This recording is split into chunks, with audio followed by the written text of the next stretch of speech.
Shanghai water prices skyrocket. Analysis: local governments can't bear it anymore. Costco opens first store in Shenzhen, sparks shopping frenzy. Late marriage and non-marriage trend spreads across China. Startling comments from the youth. Jack Ma appears with white hair and weary look after Alipay's communist transformation. Business is real under Chinese data control. It's all covered in today's China Truths. Shanghai water prices skyrocket. Analysis: local governments can't bear it anymore. A series of issues arising from the burst of China's real estate bubble are increasingly evident. One key problem is the growing strain on local government finances. This stress is reflected in the rising utility costs across various cities, including significant hikes in water fees in Shanghai and gas fees in Nanjing. Shanghai's tap water price, for instance, has seen increases ranging from 20% to a staggering 50% across different tiers. Incomplete data suggests that close to 30 Chinese cities have experienced notable tap water price surges within just the last 6 months. Reports from domestic self-media highlight that Shanghai is not lacking in water supply. Its water costs were already higher than some northern cities with water scarcity. The recent hikes are attributed to the real estate market collapse impacting local finances, which previously subsidized public utilities. Meanwhile, in Nanjing, a citizen disclosed that Nanjing Gas Company, without prior notification, started charging an extra 0.61 yuan, approximately 8.6 cents USD, per cubic meter. Although this revelation faced restrictions on social media, and the whistleblower's account was forcibly deactivated, persistent efforts led to media investigations and a subsequent inquiry promise from the gas company. The Yen Finance Bureau's analysis pinpoints the sharp rise in public service fees as a direct indicator of unsustainable local fiscal pressures. Even Shanghai's affluent Pudong district had to substantially increase water prices. Given that over 90% of China's other regions are less affluent than Pudong, their financial strains are even more daunting. This fiscal pressure shift has resulted not only in increased costs for utilities like water, electricity, gas, and public transport but also in widespread salary cuts for civil servants over the past 2 years. Yen Finance Bureau's examination of official figures reveals that by the end of 2023, local government debt in China is projected to surpass 41 trillion yuan, about $5.77 trillion, just a fraction of the massive total debt. Including urban investment bonds and other indirect government-backed liabilities, the total local debt could exceed 110 trillion yuan, about $15.47 trillion. Despite the potential to roll over the principal, annual interest payments, estimated at 4 trillion yuan, about $562.5 billion, based on an average 3.5% interest rate, are a significant burden. Most local governments are struggling under this load, yet they remain critical to maintaining economic stability over the next couple of years. If local governments fail to meet even their interest obligations, the burden will shift to banks and, ultimately, to the general populace. Costco opens first store in Shenzhen, sparks shopping frenzy. On January 12, Costco, a prominent U.S. membership warehouse club, inaugurated its first South China location, attracting an immense crowd with tens of thousands queuing for hours.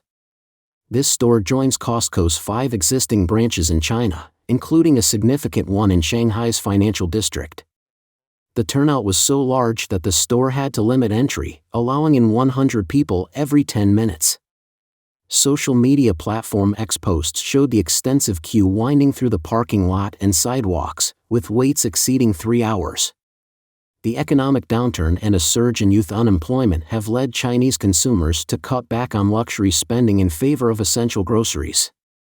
This shift has triggered a wave of budget-conscious shopping in China. Global brands like KFC and Starbucks are launching promotions to capture the attention of China's middle class, whose spending power is diminishing. Hong Kong, historically affluent, now sees many of its residents heading to mainland cities for more affordable shopping and entertainment. In this retail landscape, Walmart's Sam's Club, Costco's primary competitor, has become a favored destination for Hong Kong shoppers.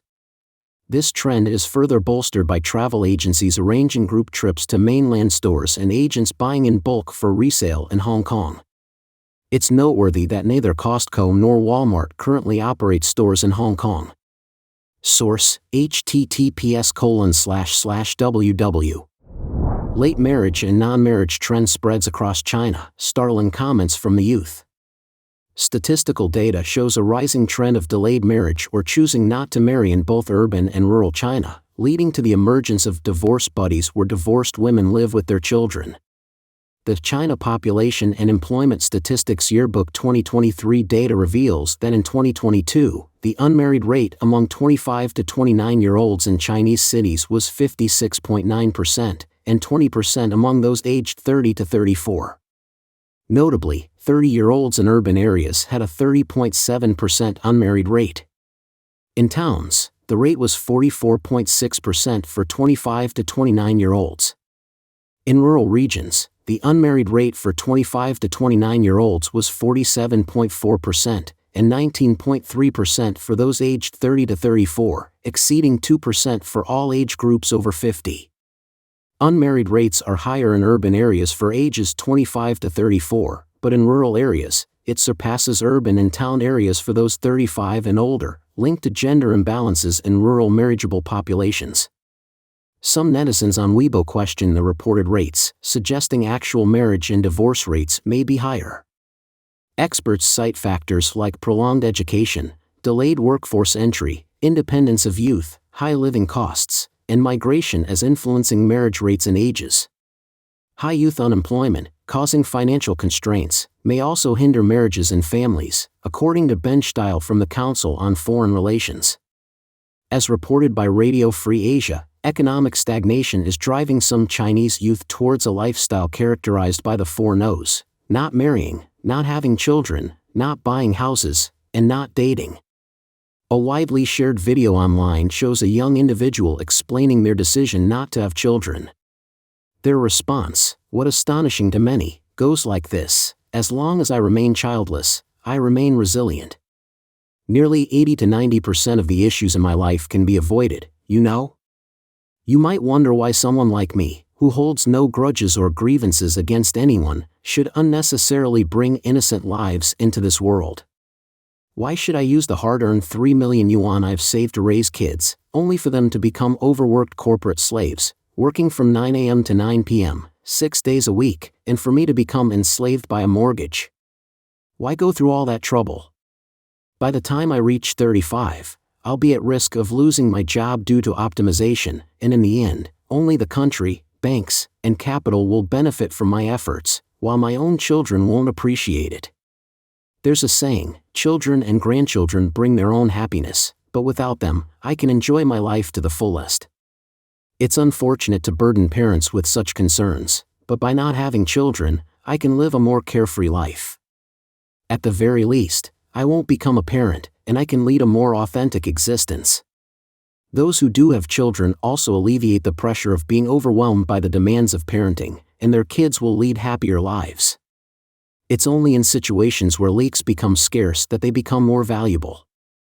I'd prefer a situation where both sides lose, rather than seeing someone else win all on their own.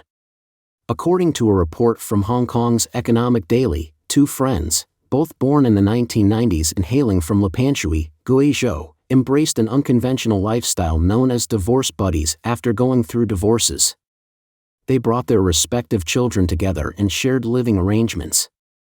One of them owned a house, and the other had a car, which they used collaboratively. This arrangement allowed them to cut down on living expenses and improve their overall quality of life. This unique post-divorce lifestyle is considered innovative, and some internet users have expressed positive sentiments, stating, "This new family combination is really good, and there will be more of them in the future." Steil warns that if population issues continue to worsen, the economic situation will deteriorate, leading to a perpetual cycle of political and economic challenges.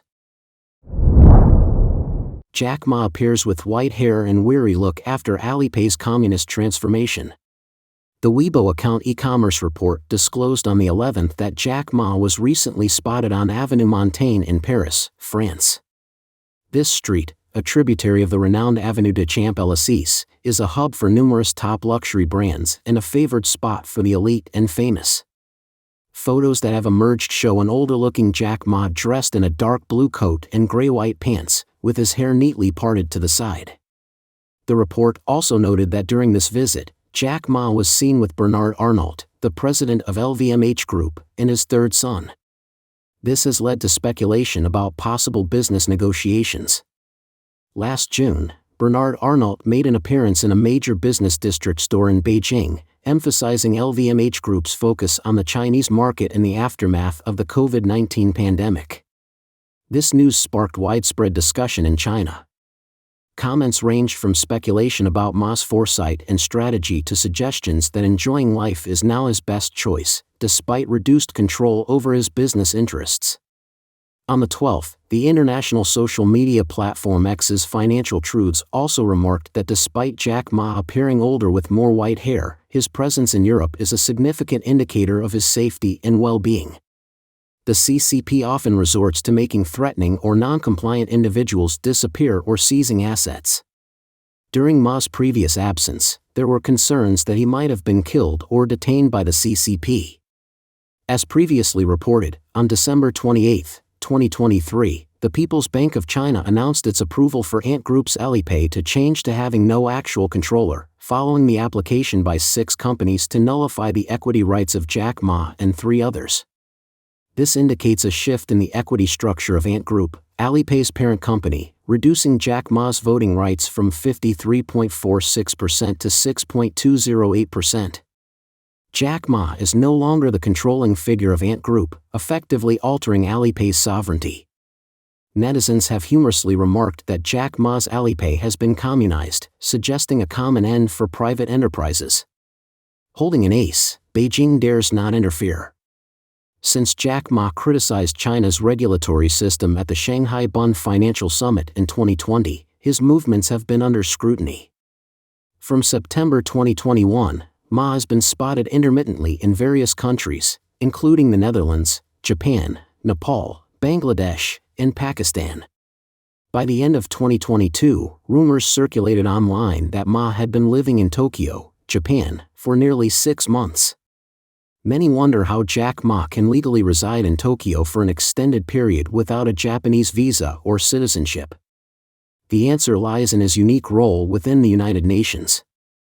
Appointed in 2016 as a special advisor for the United Nations Conference on Trade and Development, Ma was granted a red UN passport, allowing him diplomatic immunity and visa-free travel, a privilege beyond Beijing's reach. UN passports, issued in red for high-level officials and blue for others, endow holders like Ma with significant global mobility and protection, enabling him to reside in places like Tokyo without traditional visa requirements. This status, along with his UN-appointed role, provides Ma a strong safeguard against potential political pressures. Businesses reel under Chinese data control. Nowadays, China's environment has become unfavorable to businesses, especially for foreign ones. Part of the story is the restriction in the flow of data between China and the outside world. While China tightens controls on data flow and information sales, businesses across the country are struggling to export data that has grown critical for beating a slowing economy. China introduced a new data security regime in September 2021, including safeguarding important data and core data involving national and economic security, people's welfare, and matters of critical public interest. In the second half of 2022, China introduced new guidelines requiring case-by-case clearance for moving and exporting data, which also posed added restrictions on the use of data by businesses. But industry insiders say China has been sluggish in approving data export applications since new data security laws were enacted, which is troubling for companies trying to move data offshore in the wake of economic challenges in the world's second-largest economy. Nick Beckett, managing partner of Beijing and Hong Kong-based law firm CMS, said, "Given the slowing economy, the free flow of data plays a pivotal role in the operations of businesses, particularly multinational corporations, on a global scale. Concurrently, the associated risks inherent in data flow are a significant consideration nowadays." According to a recent Financial Times report, roughly 25% of data export applications have been approved since the new data security standards were implemented. Thousands of requests from both domestic and foreign companies to share sensitive information with their international partners, including customers' credit histories and online purchase records, have not been approved by the Cybersecurity Administration of China, CAC, the country's primary internet regulator. While the regulator is required by law to finish a data security evaluation within 57 business days of receiving an application, the report said that most companies wind up waiting for a response for months. According to Mr. Beckett, consequently, businesses are struggling. Little wiggle room. The regulations have set relatively low thresholds for security assessments. For example, a security assessment becomes mandatory if a company exports 100,000 or more individuals' personal information cumulatively over 2 consecutive years. Considering China's population size, adds Mr. Beckett, a threshold of 100,000 is relatively low. Additionally, the regulations also impose relatively stringent requirements for standard contracts and certifications. In China, after signing the standard contract, companies are required to file the signed contract with regulatory authorities and submit an impact assessment report, disclosing and evaluating specific details regarding the export of personal information. Mr. Beckett said, this increases the compliance burden on businesses, requiring them to invest time and effort in organizing relevant information and drafting reports. Besides, owing to the vague scope of important data, some businesses also worry about whether the data they handle falls into this category, thus necessitating a security assessment, adding to their concerns and uncertainties. Widespread concerns. In its European Business and China Position Paper 2023/2024, the European Union Chamber of Commerce in China expressed concern about the ambiguity of the definition of important data in China's data. It noted that the personal information protection legislation creates difficulties for foreign companies in the country.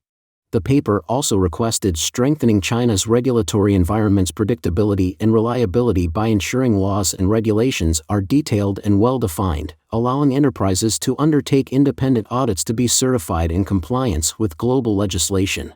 Nevertheless, in a bid to improve the economic environment, China's cybersecurity authorities are considering relaxing some regulations for multinational corporations and international firms. On September 28, 2023, Beijing issued a draft regulation, the Draft Provisions on Regulating and Promoting Cross-Border Data Transfers, which potentially loosens certain requirements for the cross-border transfer of data.